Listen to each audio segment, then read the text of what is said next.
From even the greatest of horrors, irony is seldom absent. Sometimes it enters directly into the composition of the events, while sometimes it relates only to their fortuitous position among persons and places. The latter sort is splendidly exemplified by a case in the ancient city of Providence, where in the late 40s Edgar Allan Poe used to sojourn often during his unsuccessful wooing of the gifted poetess, Mrs. Whitman. Poe generally stopped at the Mansion House in Benefit Street, the renamed Golden Ball Inn, whose roof has sheltered Washington, Jefferson, and Lafayette, and his favorite walk led northward along the same street to Mrs. Whitman's home and the neighboring hillside churchyard of St. John's, whose hidden expanse of 18th century gravestones had for him a peculiar fascination. Now, the irony is this. In this walk, so many times repeated, the world's greatest master of the terrible and the bizarre was obliged to pass a particular house on the eastern side of the street. A dingy, antiquated structure perched on the abruptly rising side hill, with a great unkempt yard dating from a time when the region was partly open country. It does not appear that he ever wrote or spoke of it, nor is there any evidence that he even noticed it. And yet that house, to the two persons in possession of certain information, equals or outranks in horror the wildest fantasy of the genius who so often passed it unknowingly, and stands starkly leering as a symbol of all that is unutterably hideous. The house was, and for that matter still is, of a kind to attract the attention of the curious. Originally a farm or semi-farm building, it followed the average New England colonial lines of the middle 18th century. The prosperous, peaked roof sort, with 2 stories and dormerless attic, and with the Georgian doorway and interior paneling dictated by the progress of taste at that time. It faced south, with one gable end buried to the lower windows in the eastward rising hill, and the other exposed to the foundations toward the street. Its construction over a century and a half ago had followed the grading and straightening of the road in that especial vicinity, for Benefit Street, at first called Back Street, was laid out as a lane winding amongst the graveyards of the first settlers, and straightened only when the removal of the bodies to the north burial ground made it decently possible to cut through the old family plots. At the start, the western wall had lain some 20 feet up a precipitous lawn from the roadway, but a widening of the street at about the time of the Revolution sheared off most of the intervening space, exposing the foundations so that a brick basement wall had to be made, giving the deep cellar a street frontage with door and 2 windows above ground, close to the new line of public travel. When the sidewalk was laid out a century ago, the last of the intervening space was removed, and Poe in his walks must have seen only a sheer ascent of dull gray brick, flush with the sidewalk and surmounted at a height of 10 feet by the antique shingled bulk of the house proper. The farm-like grounds extended back very deeply up the hill, almost to Wheaton Street. The space south of the house, abutting on Benefit Street, was, of course, greatly above the existing sidewalk level, forming a terrace bounded by a high bank wall of damp, mossy stone, pierced by a steep flight of narrow steps which led inward between canyon-like surfaces to the upper region of mangy lawn, roomy brick walls, and neglected gardens whose dismantled cement urns, rusted kettles fallen from tripods of knotty sticks, and similar paraphernalia set off the weather-beaten front door with its broken fanlight, rotting ionic pilasters, and wormy triangular pediment. What I heard in my youth about the Shunned house was merely that people died there in alarmingly great numbers. That, I was told, was why the original owners had moved out some 20 years after building the place.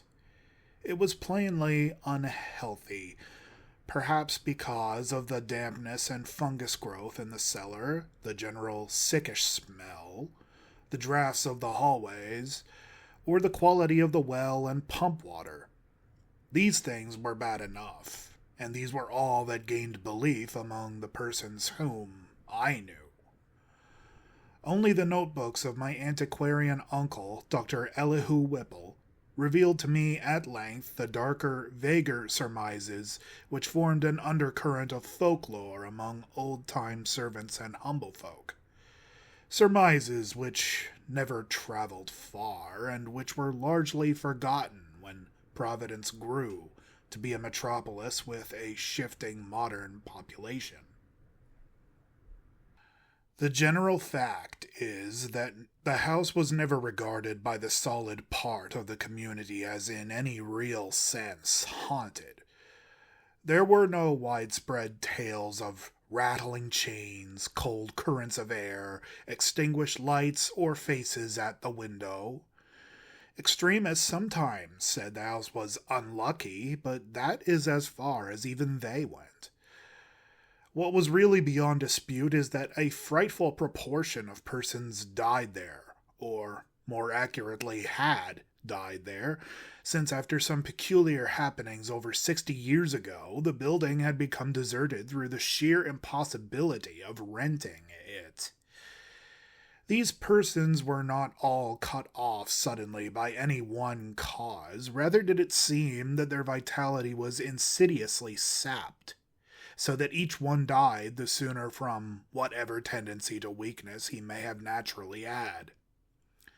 And those who did not die displayed in varying degree a type of anemia or consumption, and sometimes a decline of the mental faculties, which spoke ill for the salubriousness of the building.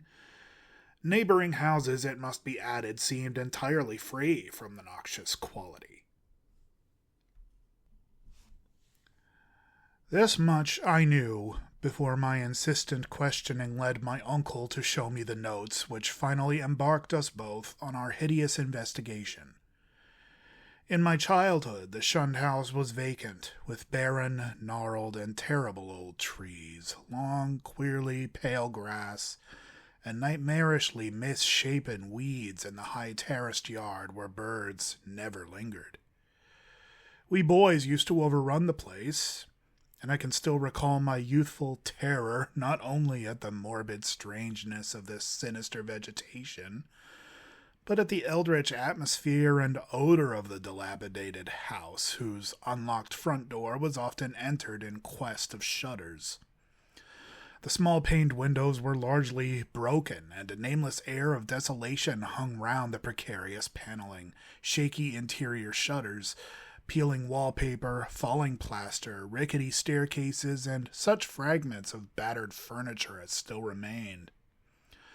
The dust and cobwebs added their touch of the fearful, and brave indeed was the boy who would voluntarily ascend the ladder to the attic, a vast, raftered length lighted only by small blinking windows in the gable ends, and filled with a massed wreckage of chests, chairs, and spinning wheels which infinite years of deposit had shrouded and festooned into monstrous and hellish shapes.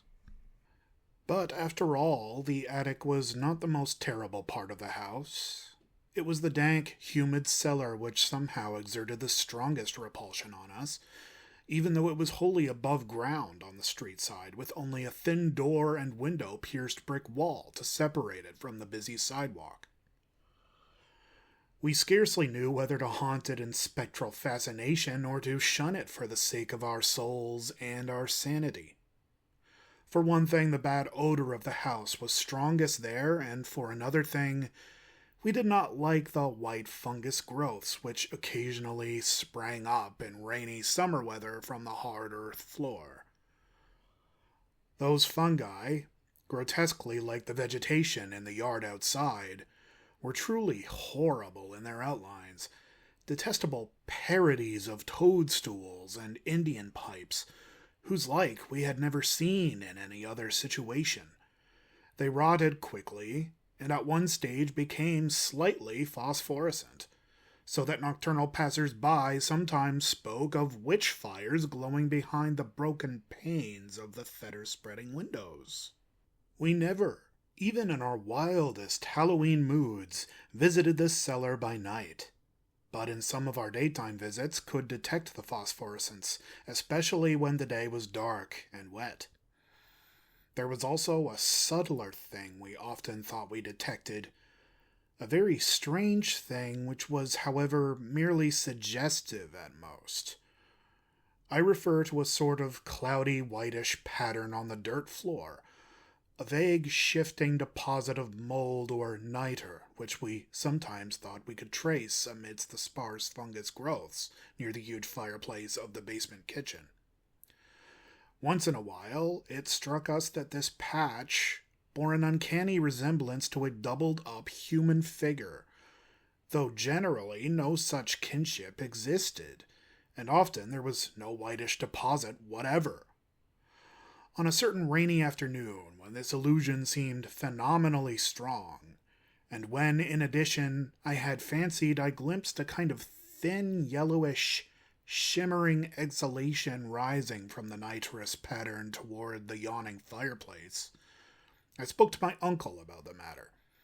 He smiled at this odd conceit, but it seemed that his smile was tinged with reminiscence.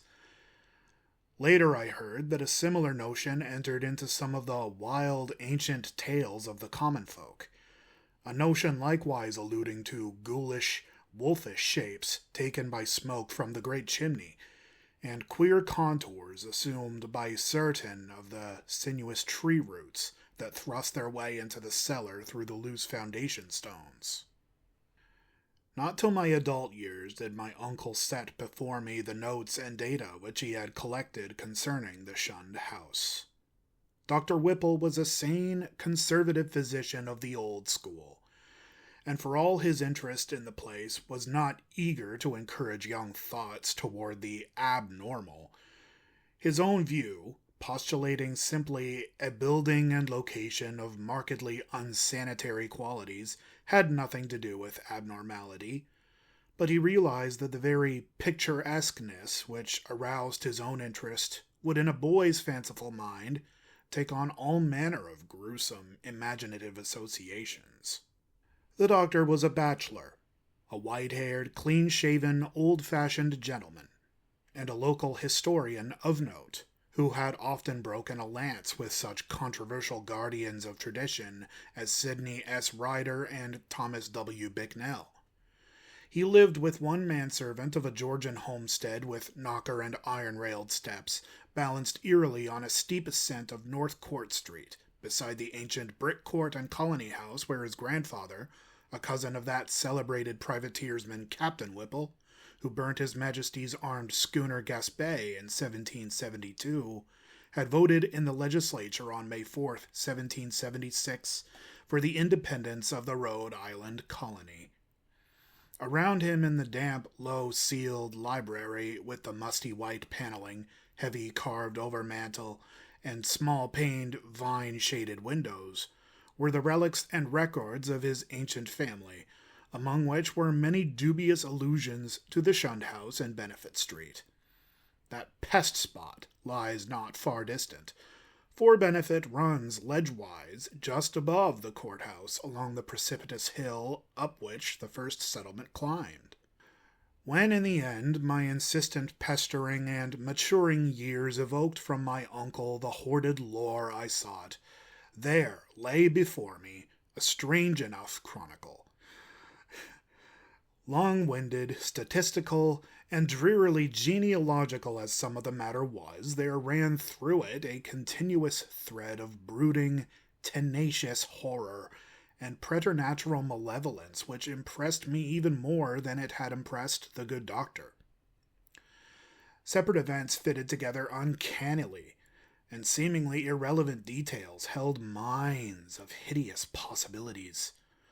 A new and burning curiosity grew in me, compared to which my boyish curiosity was feeble and inchoate. The first revelation led to an exhaustive research, and finally to that shuddering quest which proved so disastrous to myself and mine. For at last my uncle insisted on joining the search I had commenced, and after a certain night in that house he did not come away with me. I am lonely without that gentle soul whose long years were filled only with honor, virtue, good taste, and benevolence, and learning.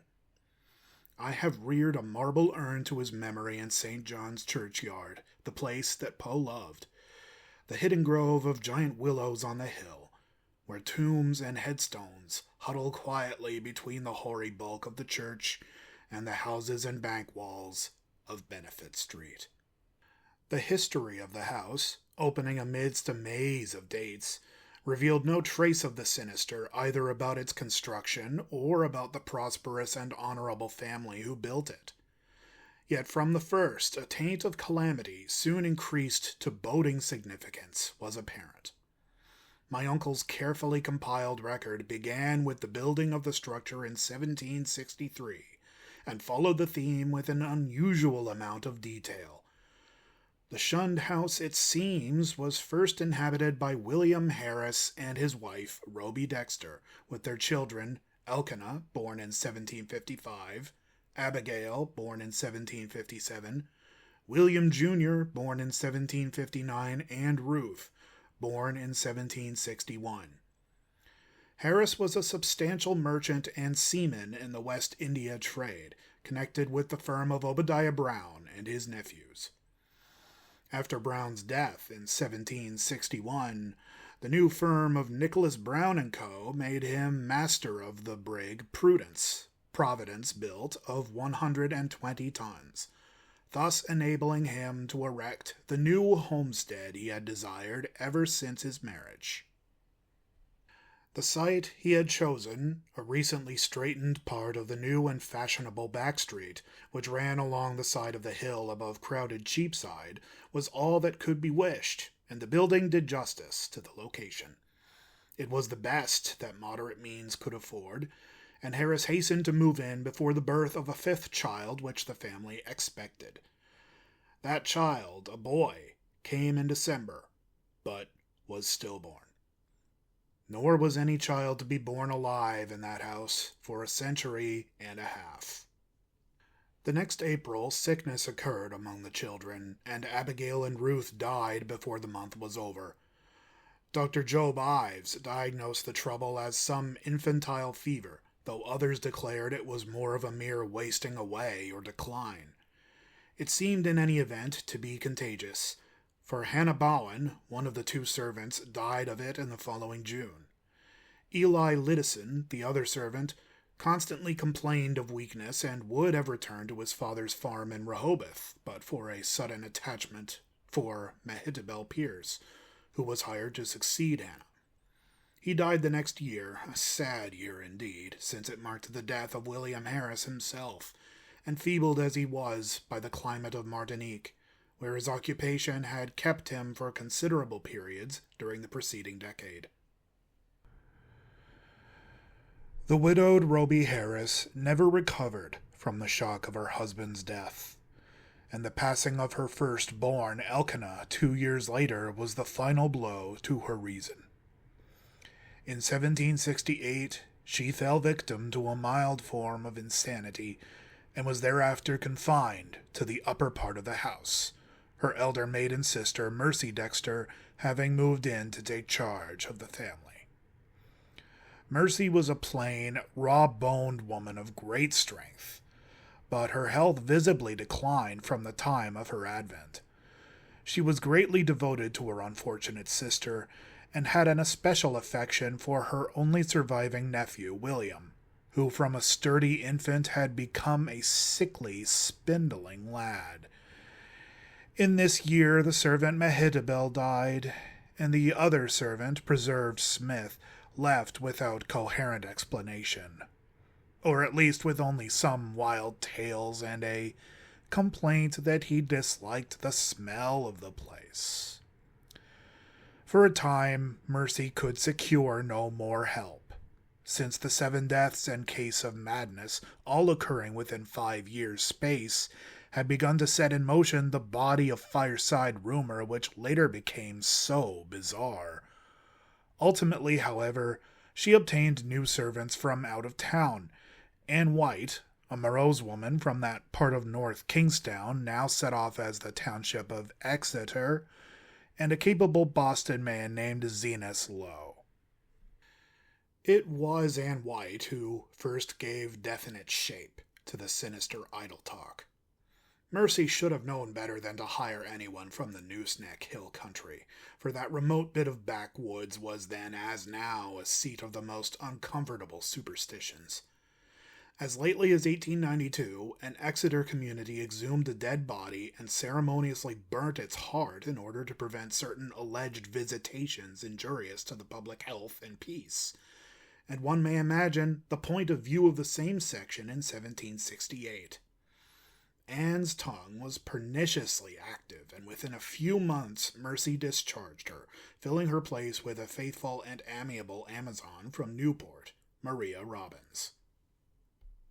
Meanwhile, poor Ruby Harris, in her madness, gave voice to dreams and imaginings of the most hideous sort. At times her screams became insupportable, and for long periods she would utter shrieking horrors which necessitated her son's temporary residence with his cousin, Peleg Harris, in Presbyterian Lane near the new college building. The boy would seem to improve after these visits, and had Mercy been as wise as she was well-meaning, she would have let him live permanently with Peleg.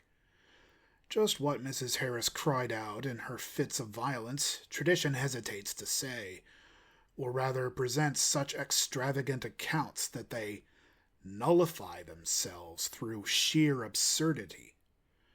Certainly, it sounds absurd to hear that a woman educated only in the rudiments of French often shouted for hours in a coarse and idiomatic form of that language, or that the same person, alone and guarded, complained wildly of a staring thing which bit and chewed at her.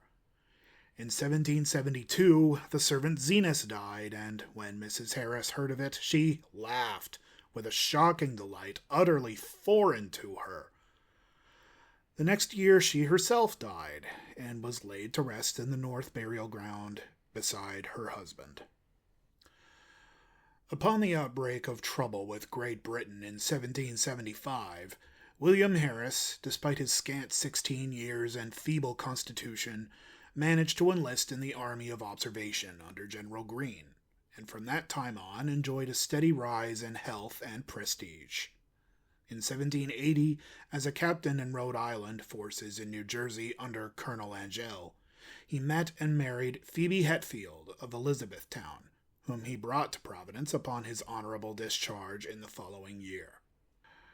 The young soldier's return was not a thing of unmitigated happiness. The house, it is true, was still in good condition, and the street had been widened and changed in name from Back Street to Benefit Street. But Mercy Dexter's once robust frame had undergone a sad and curious decay, so that she was now a stooped and pathetic figure with hollow voice and disconcerting pallor, qualities shared to a singular degree by the one remaining servant, Maria. In the autumn of 1782, Phoebe Harris gave birth to a stillborn daughter, and on the 15th of the next May, Mercy Dexter took leave of a useful, austere, and virtuous life. William Harris, at last thoroughly convinced of the radically unhealthful nature of his abode, now took steps toward quitting it and closing it forever. Securing temporary quarters for himself and his wife at the newly opened Golden Ball Inn, he arranged for the building of a new and finer house in Westminster Street, in the growing part of the town across the Great Bridge. There, in 1785, his son Duty was born, and there the family dwelt till the encroachments of commerce drove them back across the river and over the hill to Angell Street, in the newer East Side residence district, where the late Archer Harris built his sumptuous but hideous French-roofed mansion in 1876. William and Phoebe both succumbed to the yellow fever epidemic of 1797, but Doughty was brought up by his cousin Rathbone Harris, Peleg's son. Rathbone was a practical man and rented the Benefit Street house despite William's wish to keep it vacant.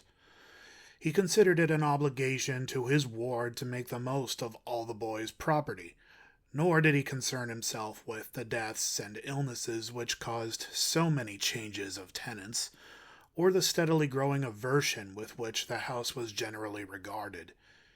It is likely that he felt only vexation when, in 1804, the town council ordered him to fumigate the place with sulfur, tar, and gum camphor on account of the much-discussed deaths of 4 persons, presumably caused by the then diminishing fever epidemic. They said the place had a febrile smell. Doughty himself thought little of the house, for he grew up to be a privateersman and served with distinction on the Vigilant under Captain Cahoon in the War of 1812.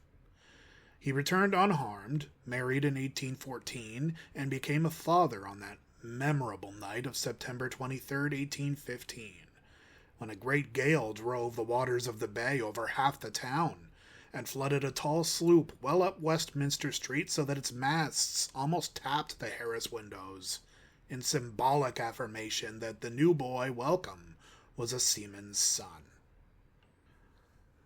Welcome did not survive his father, but lived to perish gloriously at Fredericksburg in 1862. Neither he nor his son Archer knew of the Shunned house as other than a nuisance almost impossible to rent, perhaps on account of the mustiness and sickly odor of unkempt old age. Indeed, it never was rented after a series of deaths culminating in 1861, which the excitement of the war tended to throw into obscurity. Carrington Harris, last of the male line, knew it only as a deserted and somewhat picturesque center of legend until I told him my experience. He had meant to tear it down and build an apartment house on the site, but after my account, decided to let it stand, install plumbing, and rent it. Nor has he yet had any difficulty in obtaining tenants. The horror has gone. It may well be imagined how powerfully I was affected by the annals of the Harrises. In this continuous record there seemed to me to brood a persistent evil beyond anything in nature as I had known it, an evil clearly connected with the house and not with the family. This impression was confirmed by my uncle's less systematic array of miscellaneous data, legends transcribed from servant gossip, cuttings from the papers, copies of death certificates by fellow physicians, and the like. All of this material I cannot hope to give, for my uncle was a tireless antiquarian and very deeply interested in the Shunned house, but I may refer to several dominant points which earn notice by their recurrence through many reports from diverse sources. For example, the servant gossip was practically unanimous in attributing to the fungus and malodorous cellar of the house a vast supremacy and evil influence. There had been servants, and White especially, who would not use the cellar kitchen, and at least 3 well-defined legends bore upon the queer quasi-human or diabolic outlines assumed by tree roots and patches of mold in that region. These latter narratives interested me profoundly on account of what I had seen in my boyhood, but I felt that most of the significance had in each case been largely obscured by additions from the common stock of local ghost lore. Anne White, with her Exeter superstition, had promulgated the most extravagant and at the same time most consistent tale, alleging that there must lie, buried beneath the house, one of those vampires, the dead, who retain their bodily form and live on the blood or breath of the living, whose hideous legions send their preying shapes or spirits abroad by night. To destroy a vampire, one must, the grandmothers say, exhume it and burn its heart, or at least drive a stake through that organ, and Anne's dogged insistence on a search under the cellar had been prominent in bringing about her discharge. Her tales, however, commanded a wide audience, and were the more readily accepted because the house indeed stood on land once used for burial purposes. To me, their interest depended less on this circumstance than on the peculiarly appropriate way in which they dovetailed with certain other things. The complaint of the departing servant preserved Smith, who had preceded Anne and never heard of her, that something sucked his breath at night. The death certificates of fever victims of 1804, issued by Dr. Chad Hopkins, and showing the 4 deceased persons all unaccountably lacking in blood, and the obscure passages of poor Roby Harris's ravings, where she complained of the sharp teeth of a glassy-eyed, half-visible presence. Free from unwarranted superstition though I am, these things produced in me an odd sensation, which was intensified by a pair of widely separated newspaper cuttings relating to deaths in the Shunned house. One from the Providence Gazette and Country Journal of April 12, 1815, and the other from the Daily Transcript and Chronicle of October 27, 1845, each of which detailed an appallingly grisly circumstance whose duplication was remarkable. It seems that in both instances the dying person, in 1815 a gentle old lady named Stafford, and in 1845 a schoolteacher of middle age named Eleazar Durfee, became transfigured in a horrible way, glaring glassily and attempting to bite the throat of the attending physician. Even more puzzling, though, was the final case, which put an end to the renting of the house. A series of anemia deaths preceded by progressive madnesses wherein the patient would craftily attempt the lives of his relatives by incisions in the neck or wrist. This was in 1860 and 1861, when my uncle had just begun his medical practice, and before leaving for the front, he heard much of it from his elder professional colleagues. The really inexplicable thing was the way in which the victims, ignorant people for the ill-smelling and widely shunned house could now be rented to no others, would babble maledictions in French, a language they could not possibly have studied to any extent. It made one think of poor Roby Harris, nearly a century before, and so moved my uncle that he commenced collecting historical data on the house after listening, sometime subsequent to his return from the war, to the first-hand account of Doctors Chase and Whitmarsh. Indeed, I could see that my uncle had thought deeply on the subject, and that he was glad of my own interest, an open-minded and sympathetic interest which enabled him to discuss with me matters at which others would merely have laughed. His fancy had not gone so far as mine, but he felt that the place was rare in its imaginative potentialities, and worthy of note as an inspiration in the field of the grotesque and macabre. For my part, I was disposed to take the whole subject with profound seriousness, and began at once not only to review the evidence, but to accumulate as much more as I could. I talked with the elderly Archer Harris, then owner of the house, many times before his death in 1916, and obtained from him and his still surviving maiden sister Alice an authentic corroboration of all the family data my uncle had collected. When, however, I asked them what connection with France or its language the house could have, they confessed themselves as frankly baffled and ignorant as I. Archer knew nothing, and all that Miss Harris could say was that an old illusion her grandfather, Duty Harris, had heard of might have shed a little light. The old seaman who had survived his son Welcome's death in battle by 2 years had not himself known the legend, but recalled that his earliest nurse, the ancient Maria Robbins, seemed darkly aware of something that might have lent a weird significance to the French ravings of Roby Harris, which he had so often heard during the last days of that hapless woman. Maria had been at the Shunned house from 1769 till the removal of the family in 1783, and had seen Mercy Dexter die. Once she hinted to the child Duty of a somewhat peculiar circumstance in Mercy's last moments, but he had soon forgotten all about it, save that it was something peculiar. The granddaughter, moreover, recalled even this much with difficulty. She and her brother were not so much interested in the house as was Arthur's son Carrington, the present owner, with whom I talked after my experience. Having exhausted the Harris family of all the information it could furnish, I turned my attention to early town records and deeds with a zeal more penetrating than that which my uncle had occasionally shewn in the same work. What I wished was a comprehensive history of the site from its very settlement in 1636, or even before, if any Narragansett Indian legend could be unearthed to supply the data. I found at the start that the land had been part of the long strip of home lot granted originally to John Throckmorton, one of many similar strips beginning at the town street beside the river and extending up over the hill to a line roughly corresponding with the modern Hope Street. The Throckmorton lot had later, of course, been much subdivided, and I became very assiduous in tracing that section through which Back or Benefit Street was later run. It had, a rumor indeed said, been the Throckmorton graveyard, but as I examined the records more carefully, I found that the graves had all been transferred at an early date to the North Burial Ground on the Pawtucket West Road.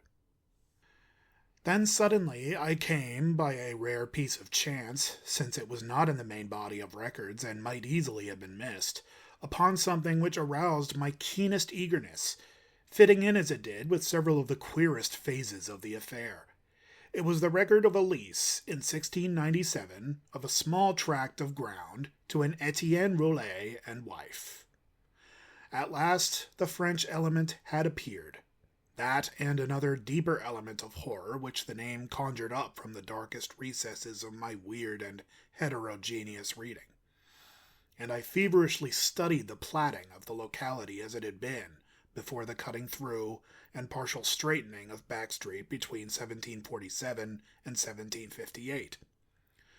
I found what I had half expected, that where the Shunned house now stood, the Roulets had laid out their graveyard behind a one-story and attic cottage, and that no record of any transfer of graves existed.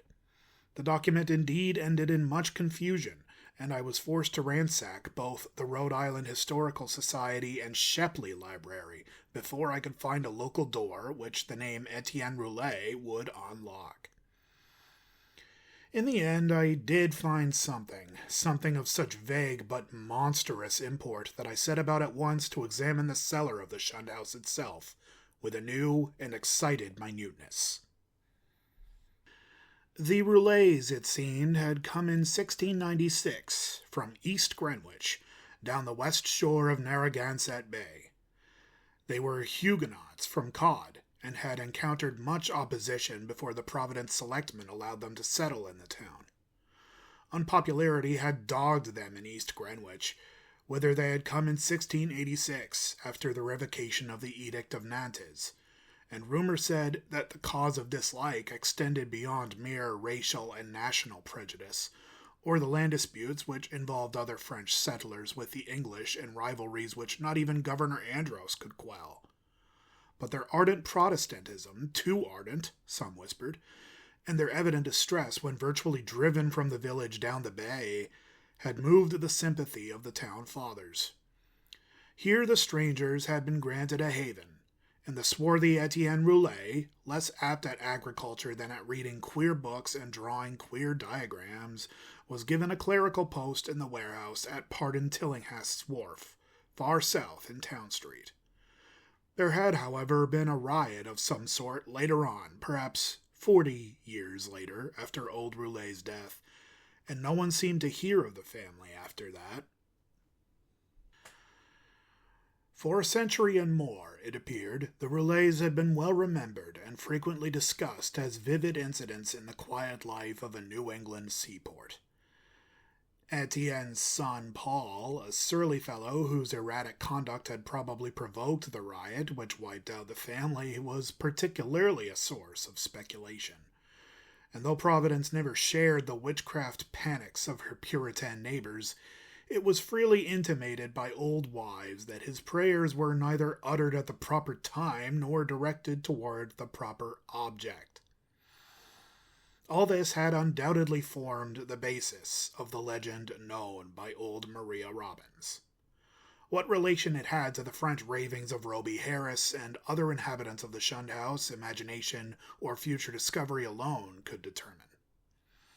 I wondered how many of those who had known the legends realized that additional link with the terrible which my wide reading had given me, that ominous item in the annals of morbid horror which tells of the creature Jacques Roulet of Caude, who in 1598 was condemned to death as a demoniac but afterwards saved from the stake by the Paris Parliament and shut in a madhouse. He had been found covered with blood and shreds of flesh in a wood shortly after the killing and rending of a boy by a pair of wolves. One wolf was seen to lope away unhurt, surely a pretty hearth-side tale with a queer significance as to name and place, but I decided that the Providence gossips could not have generally known of it. Had they known, the coincidence of names would have brought some drastic and frightened action. Indeed, might not its limited whispering have precipitated the final riot which erased the Roulets from the town? I now visited the accursed place with increased frequency, studying the unwholesome vegetation of the garden, examining all the walls of the building, and poring over every inch of the earthen cellar floor.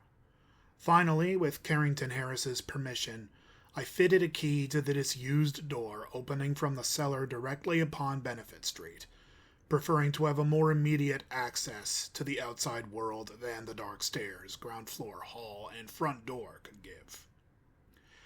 There, where morbidity lurked most thickly, I searched and poked during long afternoons when the sunlight filtered in through the cobwebbed above-ground windows, and a sense of security glowed from the unlocked door which placed me only a few feet from the placid sidewalk outside.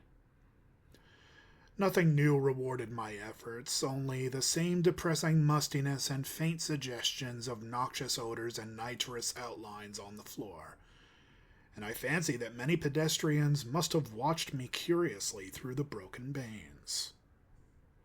At length, upon a suggestion of my uncle's, I decided to try the spot nocturnally, and one stormy midnight ran the beams of an electric torch over the moldy floor with its uncanny shapes and distorted half-phosphorescent fungi. The place had dispirited me curiously that evening, and I was almost prepared when I saw, or thought I saw, amidst the whitish deposits, a particularly sharp definition of the huddled form I had suspected from boyhood. Its clearness was astonishing and unprecedented, and as I watched, I seemed to see again the thin, yellowish, shimmering exhalation which had startled me on that rainy afternoon so many years before. Above the anthropomorphic patch of mold by the fireplace it rose, a subtle, sickish, almost luminous vapor which, as it hung trembling in the dampness, seemed to develop vague and shocking suggestions of form, gradually trailing off into nebulous decay and passing up into the blackness of the great chimney with a fetor in its wake. It was truly horrible, and the more so to me because of what I knew of the spot. Refusing to flee, I watched it fade, and as I watched, I felt that it was in turn watching me, greedily, with eyes more imaginable than visible. When I told my uncle about it, he was greatly aroused, and after a tense hour of reflection, arrived at a definite and drastic decision.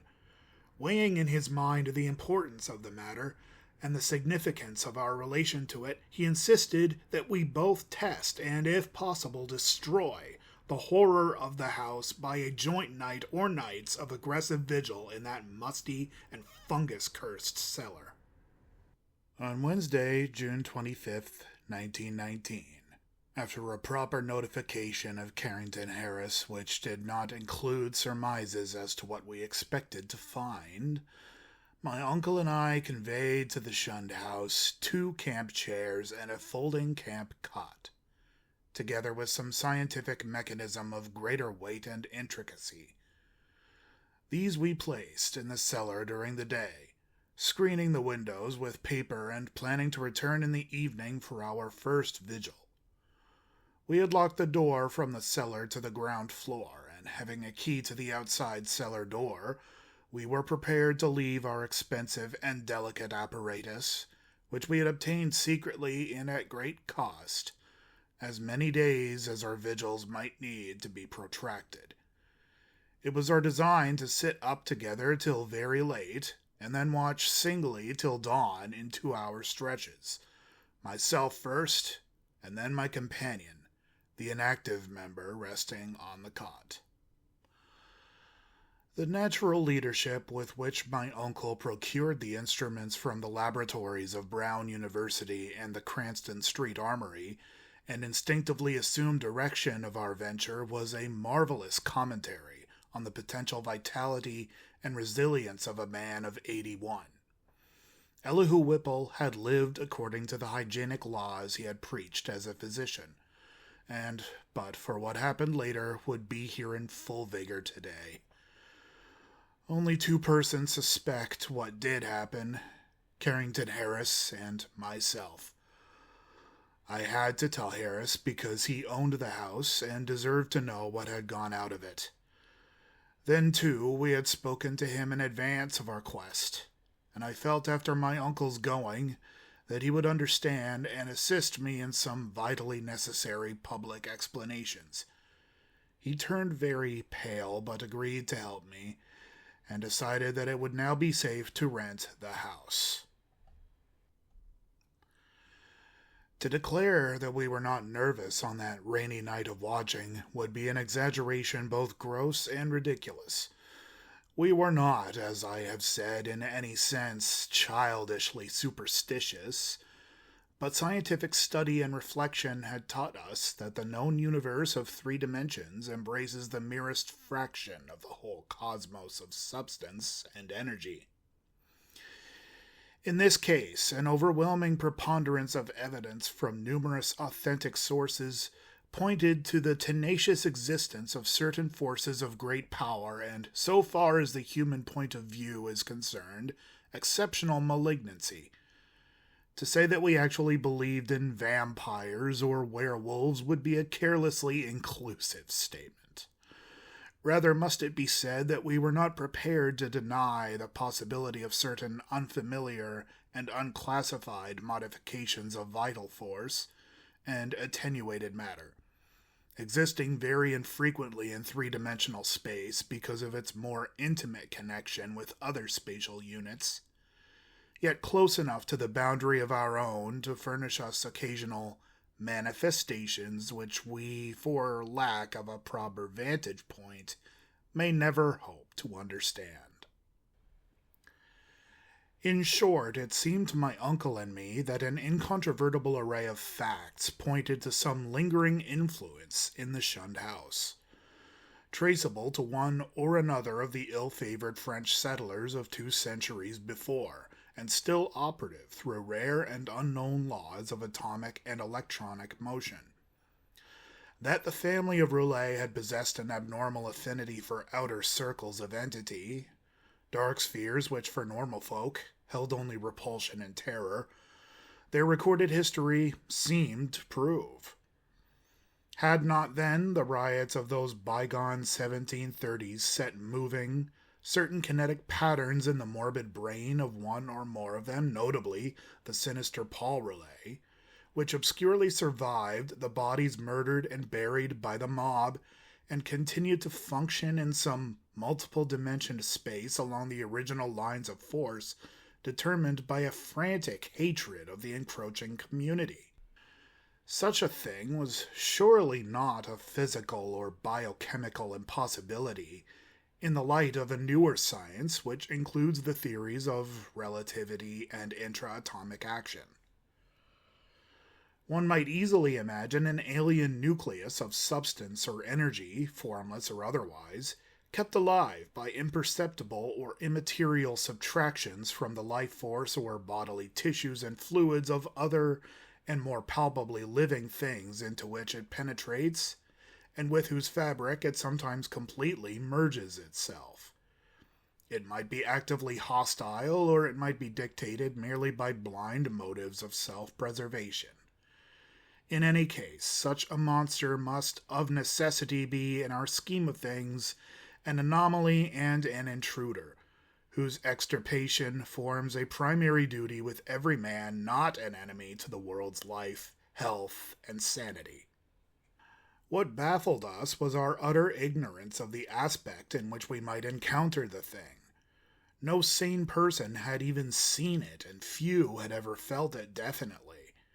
It might be pure energy, a form ethereal and outside the realm of substance, or it might be partly material, some unknown and equivocal mass of plasticity capable of changing at will to nebulous approximations of the solid, liquid, gaseous, or tenuously unparticled states.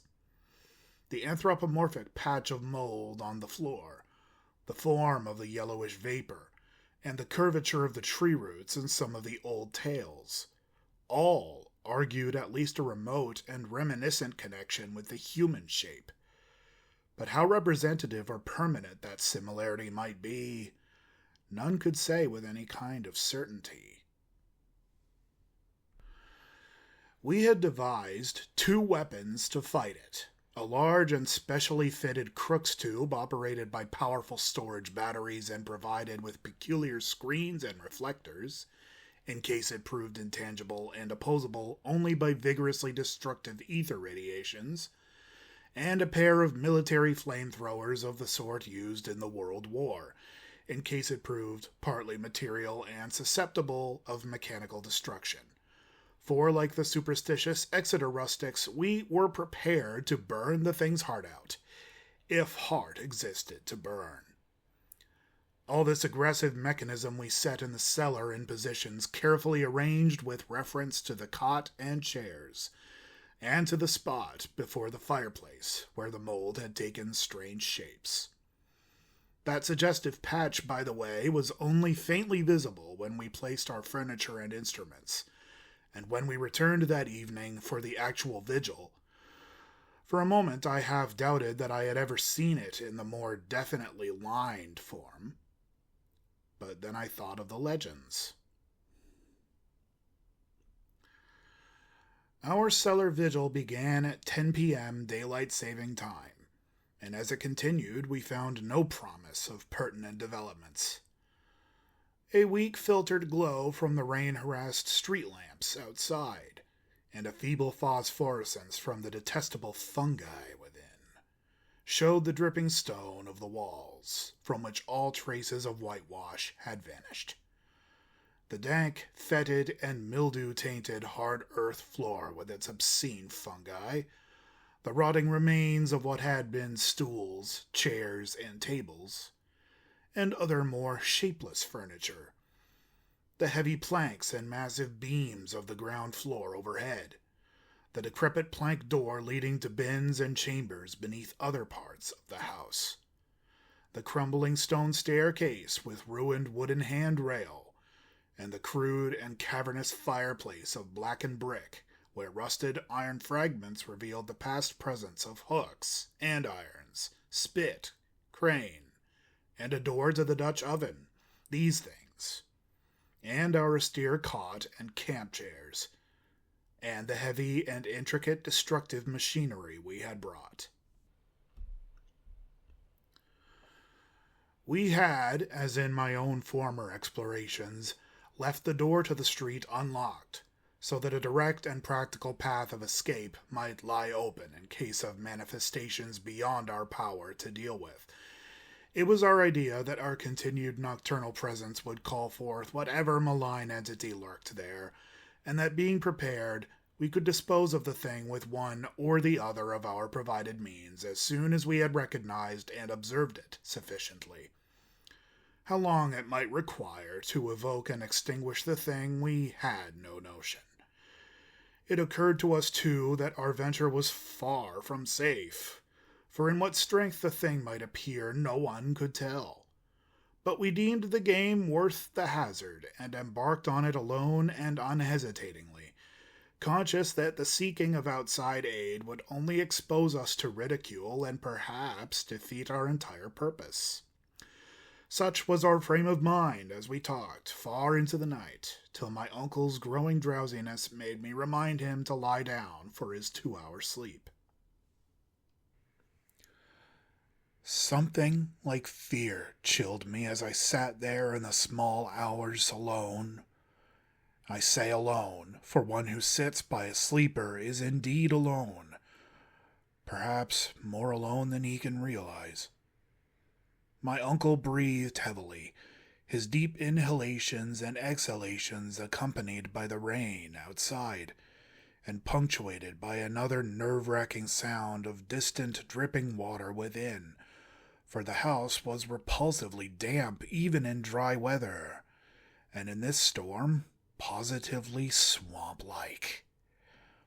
I studied the loose antique masonry of the walls in the fungus light, and the feeble rays which stole in from the street through the screened windows, and once, when the noisome atmosphere of the place seemed about to sicken me, I opened the door and looked up and down the street, feasting my eyes on familiar sights and my nostrils on the wholesome air. Still nothing occurred to reward my watching, and I yawned repeatedly, fatigue getting the better of apprehension.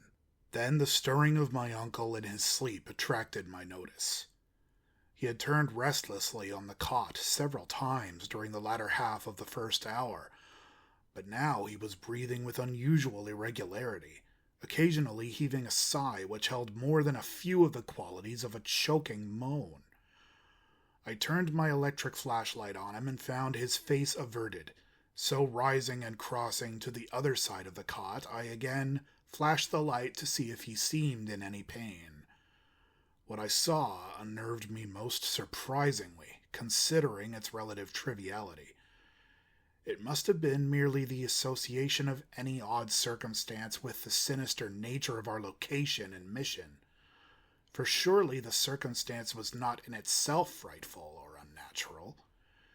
It was merely that my uncle's facial expression, disturbed no doubt by the strange dreams which our situation prompted, betrayed considerable agitation, and seemed not at all characteristic of him. His habitual expression was one of kindly and well-bred calm, whereas now a variety of emotions seemed struggling within him. I think, on the whole, that it was this variety which chiefly disturbed me. My uncle, as he gasped and tossed in increasing perturbation, and with eyes that had now started open, seemed not one but many men, and suggested a curious quality of alienage from himself. All at once he commenced to mutter, and I did not like the look of his mouth and teeth as he spoke. The words were at first indistinguishable, and then, with a tremendous start, I recognized something about them which filled me with icy fear, till I recalled the breadth of my uncle's education, and the interminable translations he had made from anthropological and antiquarian articles in the Revue des Deux Mondes. For the venerable Elihu Whipple was muttering in French, and the few phrases I could distinguish seemed connected with the darkest myths he had ever adapted from the famous Paris magazine. Suddenly a perspiration broke out on the sleeper's forehead, and he leaped abruptly up, half awake. The jumble of French changed to a cry in English, and the hoarse voice shouted excitedly, "My breath! My breath!" Then the awakening became complete, and with a subsidence of facial expression to the normal state, my uncle seized my hand and began to relate a dream whose nucleus of significance I could only surmise with a kind of awe. He had, he said, floated off from a very ordinary series of dream pictures into a scene whose strangeness was related to nothing he had ever read. It was of this world, and yet not of it. A shadowy geometrical confusion in which could be seen elements of familiar things in most unfamiliar and perturbing combinations. There was a suggestion of queerly disordered pictures superimposed one upon another, an arrangement in which the essentials of time as well as of space seemed dissolved and mixed in the most illogical fashion. In this kaleidoscopic vortex of phantasmal images were occasional snapshots, if one might use the term, of singular clearness but unaccountable heterogeneity. Once my uncle thought he lay in a carelessly dug-open pit, with a crowd of angry faces framed by straggling locks and three-cornered hats frowning down on him. Again he seemed to be in the interior of a house, an old house, apparently, but the details and inhabitants were constantly changing, and he could never be certain of the faces or the furniture, or even of the room itself, since doors and windows seemed in just as great a state of flux as the more presumably mobile objects.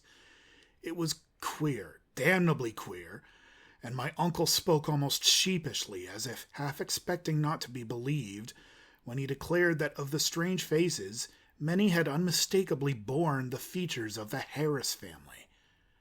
And all the while there was a personal sensation of choking, as if some pervasive presence had spread itself through his body and sought to possess itself of his vital processes. I shuddered at the thought of those vital processes, worn as they were by 81 years of continuous functioning, in conflict with unknown forces of which the youngest and strongest system might well be afraid. But in another moment reflected that dreams are only dreams, and that these uncomfortable visions could be at most no more than my uncle's reaction to the investigations and expectations which had lately filled our minds to the exclusion of all else. Conversation also soon tended to dispel my sense of strangeness, and in time I yielded to my yawns and took my turn at slumber. My uncle seemed now very wakeful, and welcomed his period of watching, even though the nightmare had aroused him far ahead of his allotted 2 hours. Sleep seized me quickly, and I was at once haunted with dreams of the most disturbing kind.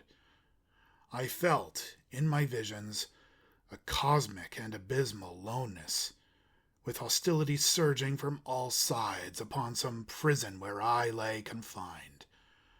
I seemed bound and gagged, and taunted by the echoing yells of distant multitudes who thirsted for my blood. My uncle's face came to me with less pleasant associations than in waking hours, and I recall many futile struggles and attempts to scream. It was not a pleasant sleep, and for a second I was not sorry for the echoing shriek which clove through the barriers of dream and flung me to a sharp and startled awakeness in which every actual object before my eyes stood out with more than natural clearness and reality.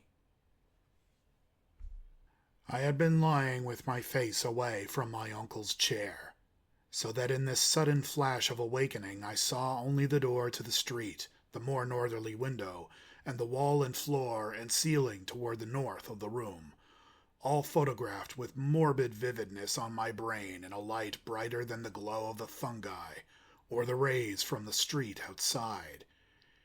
It was not a strong or even a fairly strong light, certainly not nearly strong enough to read an average book by, but it cast a shadow of myself in the cot on the floor, and had a yellowish, penetrating force that hinted at things more potent than luminosity. This I perceived with unhealthy sharpness, despite the fact that 2 of my other senses were violently assailed, for on my ears rang the reverberations of that shocking scream, while my nostrils revolted at the stench which filled the place. My mind, as alert as my senses, recognized the gravely unusual, and almost automatically I leaped up and turned about to grasp the destructive instruments which we had left trained on the moldy spot before the fireplace. As I turned, I dreaded what I was to see, for the scream had been in my uncle's voice, and I knew not against what menace I should have to defend him and myself. Yet, after all, The sight was worse than I had dreaded. There are horrors beyond horrors, and this was one of those nuclei of all dreamable hideousness which the cosmos saves to blast an accursed and unhappy few. Out of the fungus-ridden earth steamed up a vaporous corpse-light, yellow and diseased, which bubbled and lapped to a gigantic height in vague outlines half human and half monstrous, through which I could see the chimney and fireplace beyond. It was all eyes, wolfish and mocking, and the rugose insect-like head dissolved at the top to a thin stream of mist which curled putridly about and vanished finally up the chimney. I say that I saw this thing, but it is only in conscious retrospection that I ever definitely traced its damnable approach to form. At the time, it was to me only a seething, dimly phosphorescent cloud of fungus loathsomeness, enveloping and dissolving to an abhorrent plasticity the one object to which all my attention was focused. That object was my uncle, the venerable Elihu Whipple, who with blackening and decaying features leered and gibbered at me, and reached out dripping claws to rend me in the fury which this horror had brought. It was a sense of routine which kept me from going mad. I had drilled myself in preparation for the crucial moment, and blind training saved me. Recognizing the bubbling evil as no substance reachable by matter or material chemistry, and therefore ignoring the flamethrower which loomed on my left, I threw on the current of the Crookes tube apparatus, and focused toward that scene of immortal blasphemousness the strongest ether radiations which man's art can arouse from the spaces and fluids of nature. There was a bluish haze and a frenzied sputtering, and the yellowish phosphorescence grew dimmer to my eyes. But I saw the dimness was only that of contrast, and that the waves from the machine had no effect whatsoever. Then, in the midst of that demoniac spectacle, I saw a fresh horror which brought cries to my lips and sent me fumbling and staggering toward that unlocked door to the quiet street, careless of what abnormal terrors I loosed upon the world, or what thoughts or judgments of men I brought down upon my head. In that dim blend of blue and yellow, the form of my uncle had commenced a nauseous liquefaction, whose essence eludes all description, and in which there played across his vanishing face such changes of identity as only madness can conceive. He was at once a devil and a multitude, a charnel house and a pageant. Lit by the mixed and uncertain beams, that gelatinous face assumed a dozen, a score, 100 aspects, grinning, as it sank to the ground on a body that melted like tallow, in the caricatured likeness of legions strange and yet not strange. I saw the features of the Harris line, masculine and feminine, adult and infantile, and other features old and young, coarse and refined, familiar and unfamiliar. For a second there flashed a degraded counterfeit of a miniature of poor mad Roby Harris that I had seen in the School of Design Museum, and another time I thought I caught the raw-boned image of Mercy Dexter as I recalled her from a painting in Carrington Harris's house. It was frightful beyond conception. Toward the last, when a curious blend of servant and baby visages flickered close to the fungus floor where a pool of greenish grease was spreading, it seemed as though the shifting features fought against themselves and strove to form contours like those of my uncle's kindly face. I like to think that he existed at that moment, and that he tried to bid me farewell. It seems to me I hiccuped a farewell from my own parched throat as I lurched out into the street, a thin stream of grease following me through the door to the rain-drenched sidewalk. The rest is shadowy and monstrous. There was no one in the soaking street, and in all the world there was no one I dared tell. I walked aimlessly south past College Hill and the Athenaeum, down Hopkins Street and over the bridge to the business section where tall buildings seemed to guard me as modern material things guard the world from ancient and unwholesome wonder. Then gray dawn unfolded wetly from the east, silhouetting the archaic hill and its venerable steeples, and beckoning me to the place where my terrible work was still unfinished. And in the end I went, wet, hatless and dazed, in the morning light, and entered that awful door in Benefit Street which I had left ajar, and which still swung cryptically in full sight of the early householders to whom I dared not speak. The grease was gone, for the moldy floor was porous, and in front of the fireplace was no vestige of the giant doubled-up form and niter. I looked at the cot, the chairs, the instruments, my neglected hat, and the yellowed straw hat of my uncle. Dazedness was uppermost, and I could scarcely recall what was dream and what was reality. Then thought trickled back, and I knew that I had witnessed things more horrible than I had dreamed. Sitting down, I tried to conjecture as nearly as sanity would let me just what had happened, and how I might end the horror, if indeed it had been real. Matter it seemed not to be, nor ether, nor anything else conceivable by mortal mind. What then but some exotic emanation, some vampirish vapor such as Exeter rustics tell of as lurking over certain churchyards? This, I felt, was the clue, and again I looked at the floor before the fireplace where the mold and niter had taken strange forms. In 10 minutes, my mind was made up, and taking my hat, I set out for home, where I bathed, ate, and gave by telephone an order for a pickaxe, a spade, a military gas mask, and 6 carboys of sulfuric acid, all to be delivered the next morning at the cellar door of the Shunned house in Benefit Street. After that I tried to sleep, and failing, passed the hours in reading and in the composition of inane verses to counteract my mood. At 11 a.m. the next day I commenced digging. It was sunny weather, and I was glad of that. I was still alone, for as much as I feared the unknown horror I sought, there was more fear in the thought of telling anybody.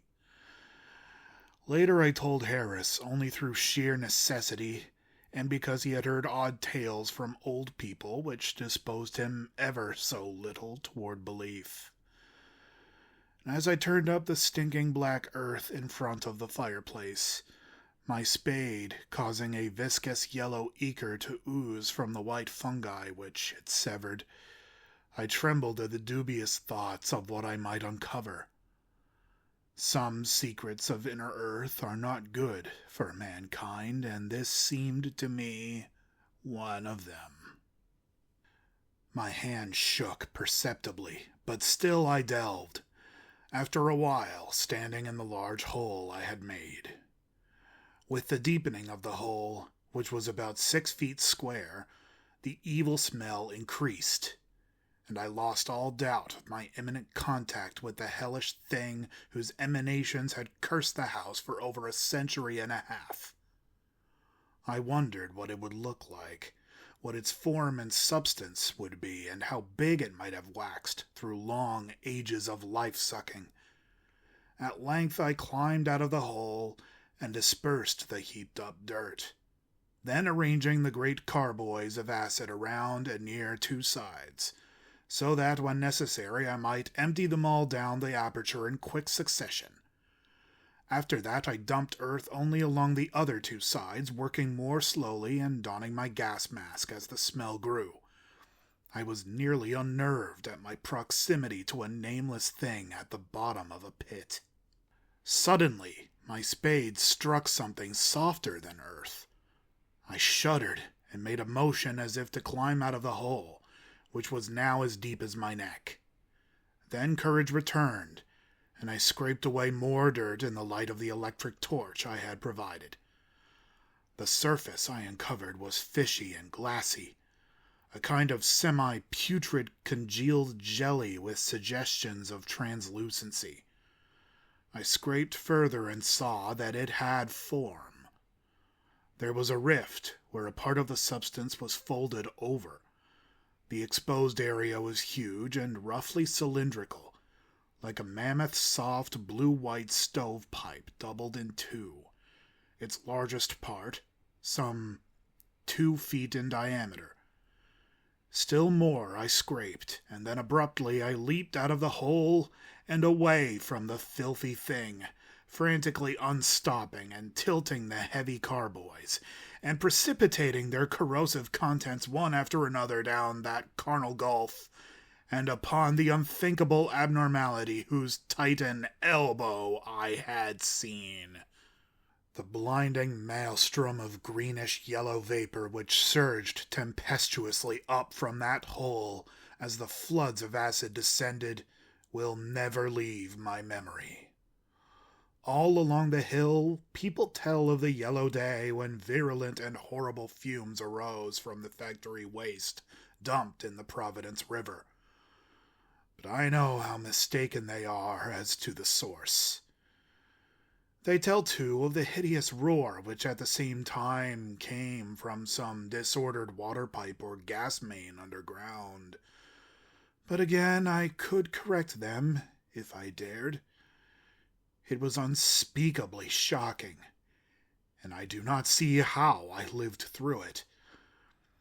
I did faint after emptying the 4th carboy, which I had to handle after the fumes had begun to penetrate my mask. But when I recovered, I saw that the hole was emitting no fresh vapors. The 2 remaining carboys I emptied down without particular result, and after a time I felt it safe to shovel the earth back into the pit. It was twilight before I was done, but fear had gone out of the place. The dampness was less fetid, and all the strange fungi had withered to a kind of harmless grayish powder, which blew ash-like along the floor. One of Earth's nethermost terrors had perished forever, and if there be a hell, it had received at last the demon soul of an unhallowed thing. And as I patted down the last spadeful of mold, I shed the first of the many tears with which I have paid unaffected tribute to my beloved uncle's memory. The next spring, no more pale grass and strange weeds came up in the Shunned house's terraced garden, and shortly afterward, Carrington Harris rented the place. It is still spectral, but its strangeness fascinates me, and I shall find, mixed with my relief, a queer regret when it is torn down to make way for a tawdry shop or vulgar apartment building. The barren old trees in the yard have begun to bear small, sweet apples, and last year the birds nested in their gnarled boughs.